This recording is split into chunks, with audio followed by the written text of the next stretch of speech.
نبی پاک علیہ السلام کے صحابہ فرماتے کہ مدینہ کے 10 سال میں اللہ کے رسول نے ہر سال قربانی فرمائی ہے،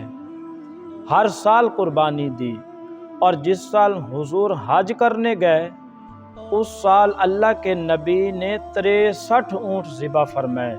اور حضور صلی اللہ علیہ وآلہ وسلم جب اونٹ ذبح کرنے لگتے تو صحابہ کہتے اونٹ خود دوڑ کے حضور کے سامنے آ کے لیٹ جاتا۔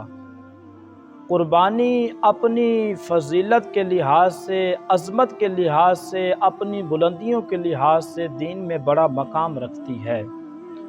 لیکن ہر چیز کا رنگ روپ بدل دیا جاتا ہے نا۔ چونکہ قربانی چلی آ رہی تھی حضرت ابراہیم خلیل اللہ علیہ السلام سے،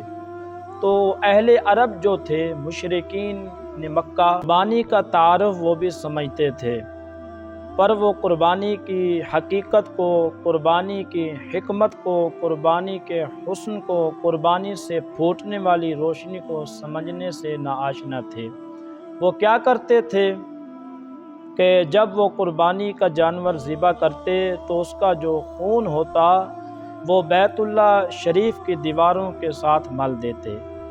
وہ بیت اللہ شریف کی دیواروں کے ساتھ مل دیتے، اور قربانی کا جو گوشت ہوتا وہ لا کے بتوں کے سامنے رکھتے۔